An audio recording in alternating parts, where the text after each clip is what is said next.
from MIT talking about fast similarity search.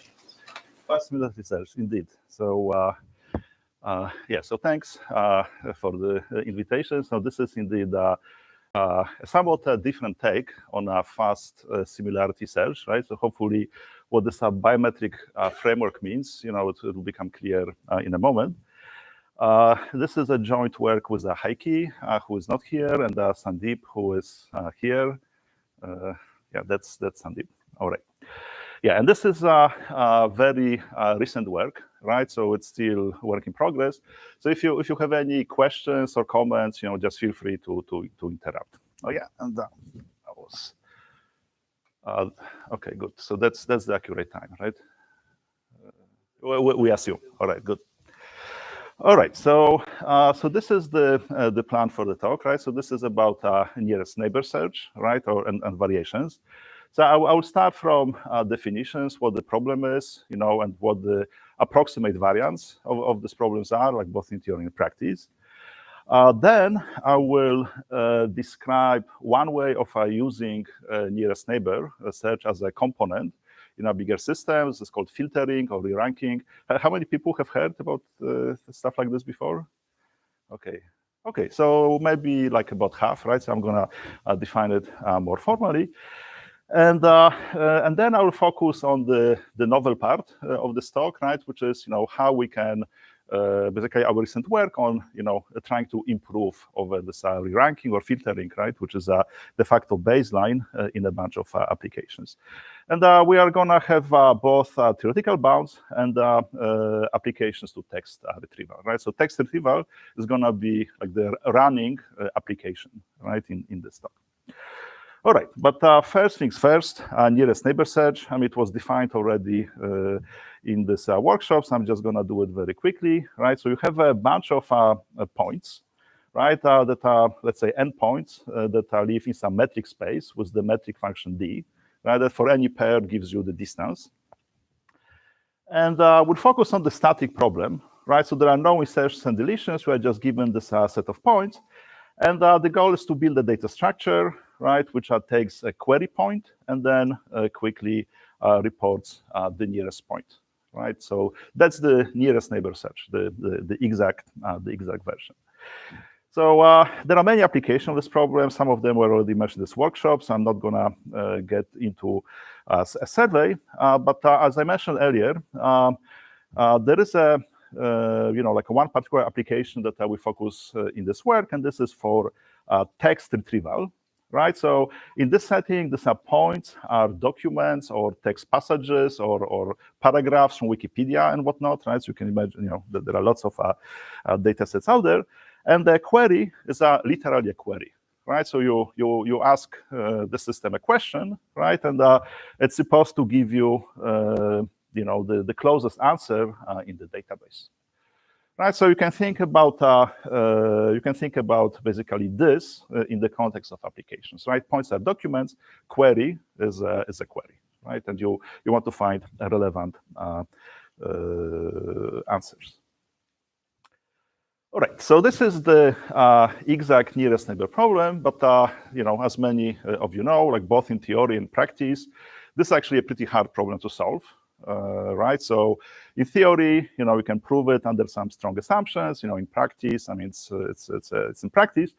So because of that, people like most of the progress in this area happened because people focus on various relaxation of the problem. Okay, and there are two types of relaxation. One is that I would call the distance-based, and it's particularly useful in theory, right? Because you can actually reason about it in a mathematical sense. So in this setting, in addition to this bunch of points, you are given this approximation parameter epsilon, and given the query point, of course, you would like to give the nearest neighbor as an answer, but you can also leave with a point which is an approximation to the answer, right? Where 1 plus epsilon is the approximation factor. All right, so this is a distance-based approximation. These points here are often referred to as a 1 plus approximate nearest neighbor. And this is, it's like something very similar. It's like a very popular thing that we do in theory, right? It's basically approximation algorithm. right, with a multiplicative approximation factor. And there has been lots of developments in this area, like in large part because of this definition, right? Once you relax the problem to let the data structure report approximate nearest neighbor, you can actually get much faster algorithms for the problem. All right, so this is the theoretical framework. Now, in practice, people typically use a somewhat different notion of approximation. Right, basically it's an approximation in the sense of recall. Okay, so what does it mean? So first of all, you have a parameter k, right, and you want to find k nearest neighbors, right, as opposed to just a single one, right? Typically there is a bunch of points that you want to output for reasons that I will see in a moment. So this k is the approximation, and so now the goal, the ideal goal, is to report the k closest points to the query, right, like this and this in this setting. But you can live with an approximation, and this approximation, comes from the fact that you report some, but not all of the actual nearest neighbor, right? So basically, in this case, if you report this and this, okay, you kind of got half of the answers right? So you say that this algorithm in this particular setting has a recall of 50%. Right, because you got half of the answers, right? And of course, here the higher recall, the better, right? Ideally, you would like 100%. Yeah, so this is typically the way people evaluate algorithms, nearest neighbor search algorithm in practice, and this is mostly because it's more compatible with downstream evaluations measures, right? There are some connections between distance-based approximation and recall-based approximation. I'm not going to get into that, but it suffices to say that typically, if you have algorithms which have a better approximation factor, they also have better recall, right? So to some extent, these things are correlated. All right, so these are the two ways of defining approximate nearest neighbor, right, in practice and in theory. And the rest of this talk, I'm going to alternate between the two, right? So hopefully you will see which notion I'm referring to at which moment, right? If not, just ask questions.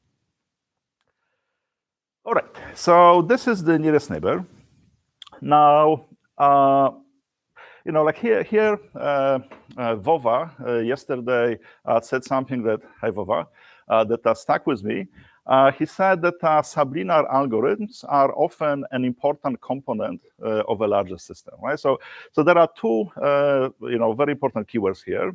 It's a component, right? So there is more than just nearest neighbor, but it's also important. Right, because it's often the main thing that gives you, or one of the main things that gives you speed up, right? So this is true also for nearest neighbor search, right? Where this problem of quickly finding k nearest neighbor, is just one of the stages, or the first stage of the process, and it is often followed by a second stage, right? So what are these two stages? The first stage basically filters out among this whole big database, could be billion of points, a collection, maybe 100, maybe 1,000 of points with respect to some, using some, like something that one can call the proxy metric D, right? So this is some approximation to what you are actually looking for. Right, and then in the second stage, you scan these k points that are the first stage reported, and make some much more elaborate and costly calculations, trying to identify the points that you actually want to report. Okay, so at the end, you might only report two answers, right, or maybe even one, like the most accurate.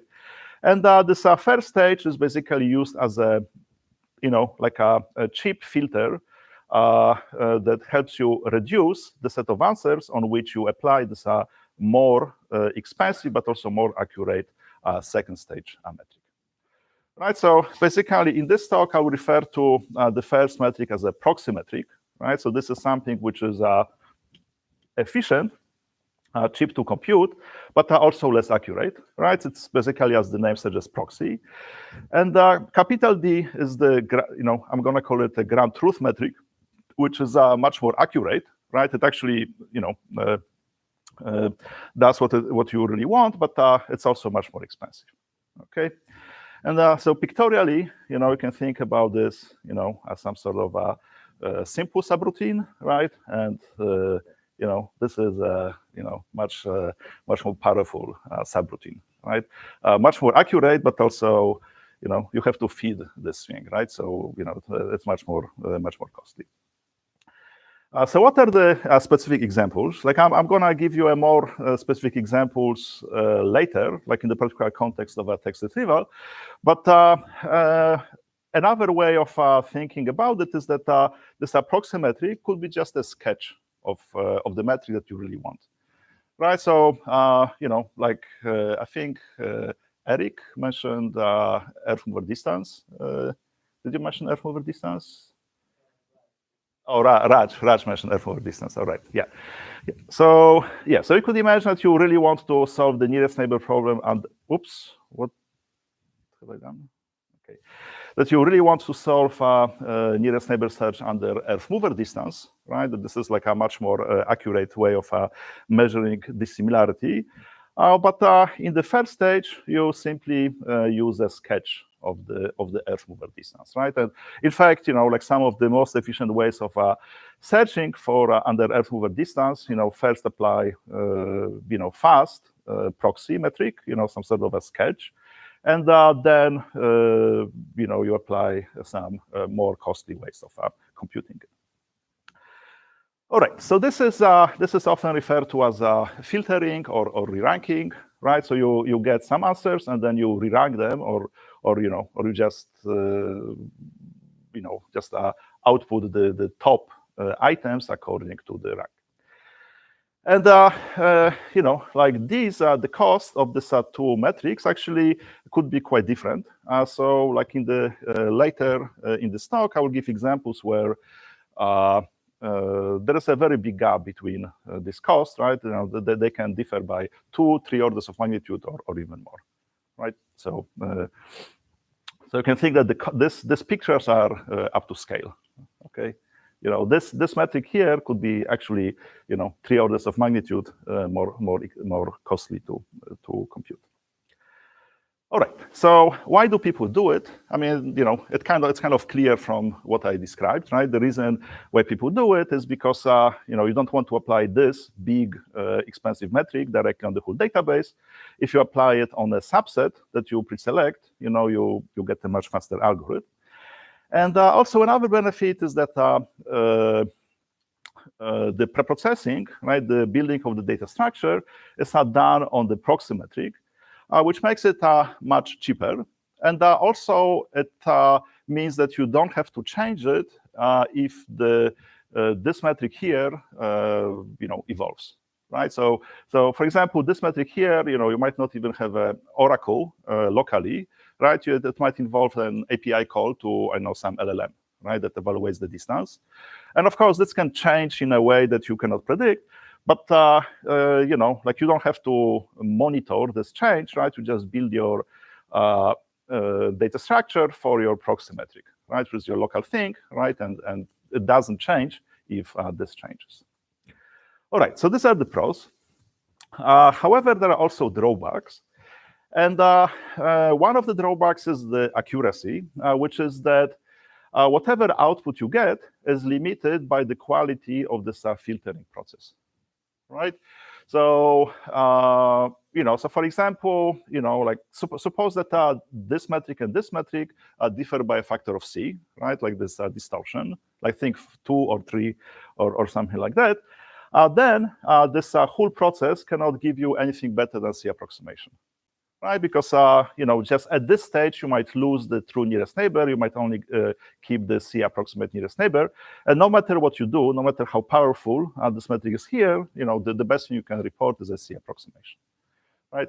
Now that's in theory. In practice, you can control it by changing the number of points you retrieve, right? But that of course increases the running time. So that's one thing. And the second thing is that, at this stage, at this point, you just have to do linear scan, because this set of points just generated, you cannot do any preprocessing at this stage, right? Because at this stage, gives you some set of points. You cannot predict what it is, and then you can only do linear scan, right? So you cannot speed up the second stage. You are stuck with essentially linear scan, computing this expensive metric for everything. How much time do I have left? Like 15 or 15? All right. All right, so this is the filtering reranking, right, with benefits, right, obvious benefits, but also drawbacks. So basically, the questions that we asked at the beginning of this work is, can we somehow, eat the cookie and save it for later, right? So can we keep the benefits, right, in particular, these two, but at the same time somehow ameliorate these issues, right? Losing accuracy. And also there's efficiency issue. All right. So as you might have guessed, the answer is yes, right? At least in a certain sense, right? Under certain assumptions for a certain class of applications. So let me start from a theoretical statement. And I should emphasize that this is an informal theorem. Okay, this is not a like theorem. One way to see it is because this theorem contains a statement in quotes. Okay, so basically it's a theorem, right? As opposed to, but it really conveys the essence. And essentially, what we can show is that for a class of so-called metric 1 plus epsilon approximate algorithms, we can make very small adjustment to those algorithms so that they run in this biometric framework. Okay, so let me be a little bit more specific, right? So suppose that we have a 1 plus epsilon approximate nearest neighbor algorithm, right, that uses this space and this query time, right, to the function of the number of points and the approximation. So then what we can do is we can use the symmetric algorithm. This algorithm comes with a preprocessing, right, building the index, and a query procedure. So for preprocessing, we build the index using small d, right, the proxy metric. But then when we answer the queries, we evaluate the ground truth metric. Okay, and we also need to modify the algorithms a little bit, right? So we just don't take the code, we adjust it a little bit. If we do it, then we get an approximate nearest neighbor algorithm for the ground truth metric. And the key point here is that the approximation is arbitrarily close to 1. Okay, so this approximation quality is not limited by this distortion C. Okay, so this basically overcomes this problem with just filtering or reranking.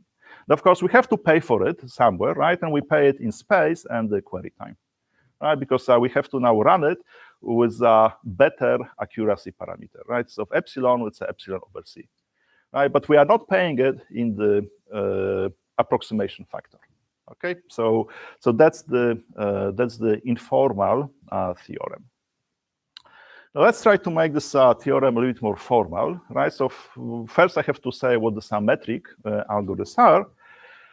So metric algorithms are, like a general class of algorithms that work for arbitrary metrics, right? So they only use calls to distance function, to Oracle, which computes the distance function. Now, of course, if you are given arbitrary metric, you cannot do anything. So, so these algorithms are so-called are targeted to so-called doubling metrics, which have a bounded doubling dimension. How many people have seen doubling dimension? Okay, so most of you. So doubling dimension is a logarithm of so-called doubling constant. So what the doubling constant is basically minimum number t, such that any ball of radius 2r can be covered by t balls of radius r. Right, so it's like a covering number of the metric space. Right, and if this is constant, the symmetric is called doubling. So algorithms for this problem have been studied in the theory community for a while, studied from the similar work by Robbie and James. And there has been lots of progress, right? You can see there are some very efficient algorithms developed here. Now, over the last maybe like between 5 to 10 years, algorithms, like metric algorithms, got rejuvenated from a much more practical perspective, right? And there has been a wave, starting from HNS-W, which I think stands for hierarchical, navigable, small world, something like this, right? Like starting from that way, there has been an explosion of this type of algorithms in the nearest neighbor search, and often they top the benchmarks, right? So they really give you the best trade-off between the running time and accuracy, right? In theory, we don't necessarily know that much about it. To the best of my knowledge, if you have this worst case perspective, this is the only result that is known, right? So you can basically get bounds which are similar to slightly worse than those algorithms that have been developed here. But the key property of this is that these are very practical algorithms, right? So in particular, I want to underscore DiskANN, which is a code developed at Microsoft, and Siddharth was somewhere here. Oh, Siddharth is there. Yeah. So if you have any question about DiskANN, talk to Siddharth, right? Because he wrote a big chunk of this code. All right, so this is what I mean by the metric algorithms, right? The algorithms that work for arbitrary metrics, and they use calls to a distance oracle as a main component, right? They don't specialize for concrete spaces like Euclidean spaces and so on.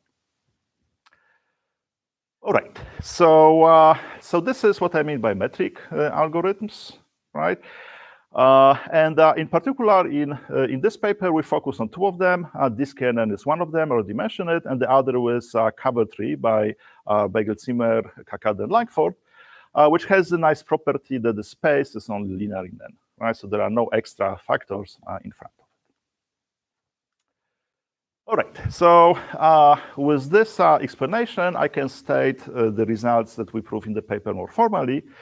Basically, for these two algorithms, we were able to apply our framework, and we basically got, this algorithm got converted into this one, right? So the space is only linear in N, it doesn't really change. The only penalty that comes from the distortion between the proxy and the ground truth comes in the query time, right? And for DiskANN, we were able to prove something similar, right? Except that here the space also grows, right, as a function of C. All right. So this is the formal statement of what we shown. And we believe that similar results can be obtained pretty much to anything here, but we don't have the we believe that, right? Oh yeah. Yeah, we believe that. Yeah, we still believe that. Yes. It's not a black box result, right? It's not. And two is that at the pre-processing time you don't have access to capital D, right? You don't use you don't use capital D. Yeah. Yeah. Yes. Is the doubling dimension in the proxy or true? Well, so first of all, they don't differ by that much. Right, but it's like a 2 to the. Right. So. In the theorem, the doubling dimension is only for the proxy. Because we're only looking at the proxy when we're building the structure anyways. Yeah. Yeah. Actually, the reason for that will also become clear in a moment, right? All right. So this is the. Any other questions? All right. So this is the theoretical statements. Now, in practice, we look at the text retrieval application, and in particular, we experimented with a DiskANN algorithm, right? So we basically applied this framework to DiskANN, and I ran it on a bunch of text retrieval benchmark data sets. How many people have heard about MTEB? The co-author, so that's good, right? And see that. All right, yeah, I'm gonna say a bit more about it. And basically, the bottom line is that we get considerable improvement for the same accuracy, for several data sets, for the same accuracy, we can use, large factor fewer evaluation of the expensive metric. All right, so in the last, I guess, 8 minutes or so, right, give or take, 6 minutes. All right, so in the last 6 minutes or so, I will just give a few intuitions, right? So, and the results. So, about theory, right? So this is again the theoretical statement, right? We run the algorithm using proxy. Sorry, we preprocess, we build the data structure using proxy, and then answer queries using ground truth, right? So why does it work? The main idea is actually very simple, and once you have this idea, the rest is just like calculations and adjustments, right? So basically, all of these algorithms I mentioned, either explicitly or implicitly, rely on the notion of RNets, right? So what is an RNet? Is a covering of some space using balls of radius R. Okay, and we can, when in the preprocessing, we can construct RNets for the proxy metric. But if we have an RNet for the proxy, then this is also a CRNet for the ground truth metric, right? So basically, we can switch things around, like maybe change the flow a little bit. And if we do it, then we still have slightly worse, right? But reasonable RNets, right? And basically, the rest just goes through, right? So this is really the main idea. And once you have this idea, like everything is, fairly straightforward. All right, so let me switch to practical results. So as I mentioned, we mostly focus on DiskANN, at least in this talk. And we evaluated this approach on benchmark data sets for text retrieval using proxy and ground truth metrics which are basically embedding models from available in an online leaderboard. And this leaderboard looks like this, right? So the rows are models, columns starting from here is the accuracy for different data sets, right? So there are 15 data sets. Here you see like 7. And for each model and for each data set, you have the accuracy. You can think of it as a recall. It's not really a recall. There is a more elaborate metric called NDCG, if I remember correctly, right? It's basically something that people use, but you can think about it as recall, right? So the higher, the better. Yeah, so here you have the average performance, and here you have the accuracy for each data set. And basically, the rows are models, right? So here is the best, the most accurate model, right? It has a very high accuracy, something like 60 on average, but it has 26. It takes 26 gigs to store it, and it has like 7 billion, right, parameters. And then since if you want to like embed a point, or which means in our language evaluate the distance.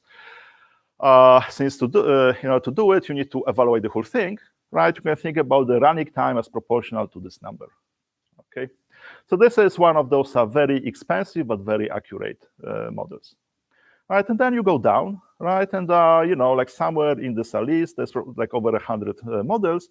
You see this guy here, right? So it has a noticeably worse accuracy, 42 as opposed to 60. But it has only 17 million parameters, right? So the time to evaluate this is 2 to 3 orders of magnitude less than this guy. Okay, so basically in our experiments we take this one as the ground truth and this one as the proxy. The reason why we're taking this one is when we started this work, actually this guy was the best, right? But this kind of came out, I think, about a month ago. Right, so it doesn't make that much difference. 60 versus 59 is pretty much the same size, right? This is a variation of this. All right, so and these are the results that we are getting, right? So we have one picture per data sets. There are 15 data sets. The main two curves are blue and red. Blue is our method. Red is the standard recall, standard reranking / filtering. On the y-axis, you have the NDCG, right? You can think about it as a recall, the higher the better. And here is the number of evaluations of the ground truth metric, right? So this is basically this thing here dominates the running time. And as you can see, there is also this yellow, but I don't have time to get into it. Yeah, so as you can see, blue mostly dominates red. And for many data sets, actually, quite considerably, right? So I don't know if you can read here, but like one way of thinking about it is, if you want this level of accuracy, our method can get it using, I guess it's 2,000 evaluations, compared to 8,000 evaluations here, right? So we can get a considerable improvement. There are some cases that our method, like for example here, is slightly worse, right? Here the same, but all in all, it's at least as good, and in some cases, significantly better than the previous method. All right, and this is pretty much it. So when I got to this question, I kind of ran out of energy. Sorry, when I got to the slide, I kind of ran out of energy, right? So this is what I shown, right? And there are some natural questions, theoretical questions, application questions that I'll be happy to answer if there is interest. And yeah, so this is all. Yeah, so thanks, folks.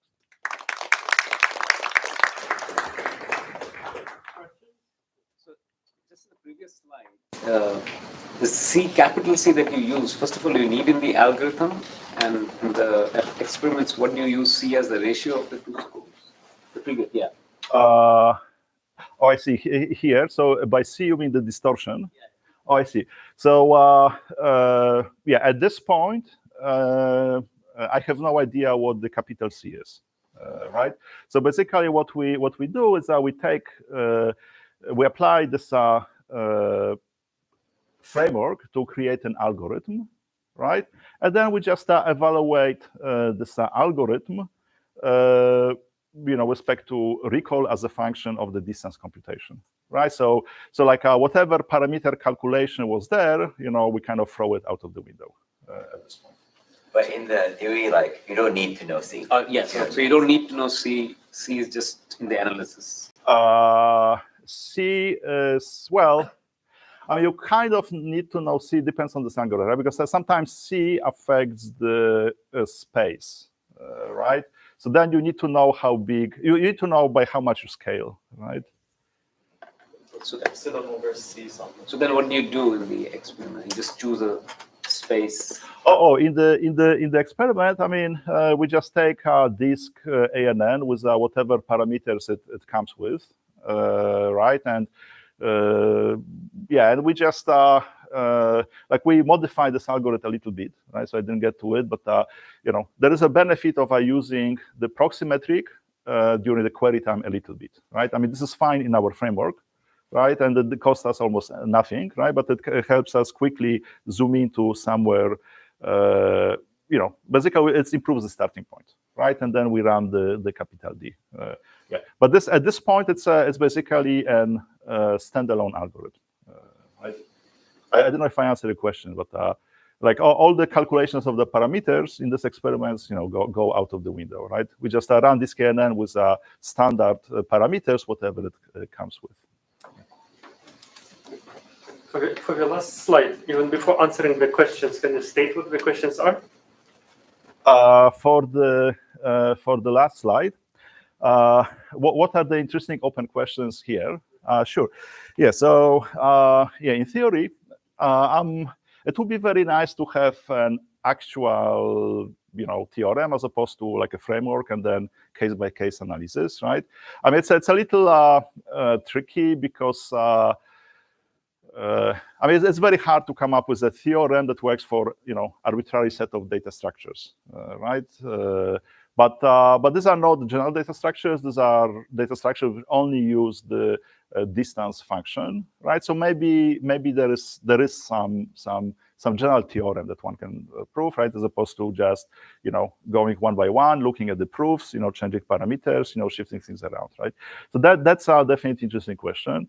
Another question is, are there any other ways of designing nearest neighbor algorithm that could be also amenable to this approach, like locality sensitive hashing, right? I mean, as it is, it seems like LSH is stuck at this barrier, right? That if you lose C approximation in the first stage, you cannot do much. But maybe there is a different way of looking at it. Yeah, so these are interesting questions in theory. I think Sandeep might also have some others, right?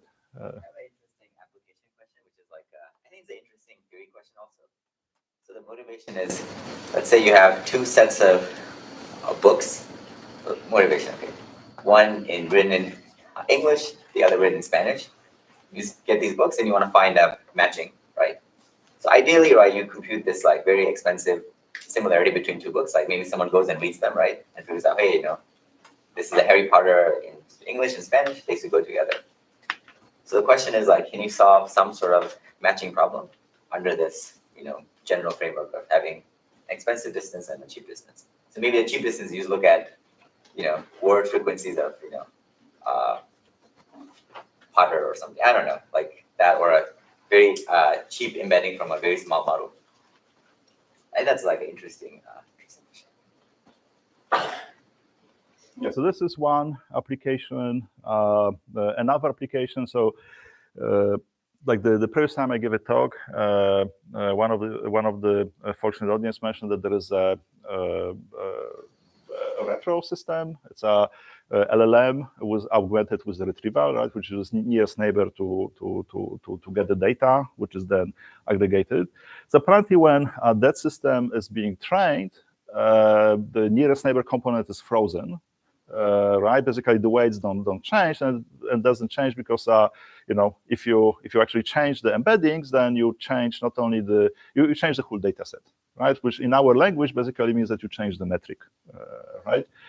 Well, so here, I mean, it's a framework that lets you not freeze it, right? Because even if the data set changes, right?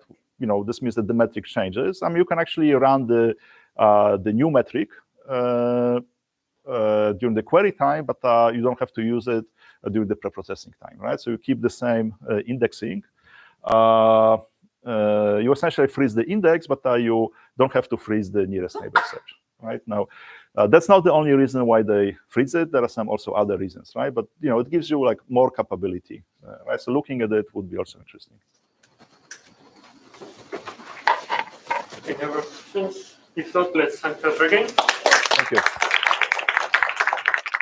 I guess organizers are, there's a break and then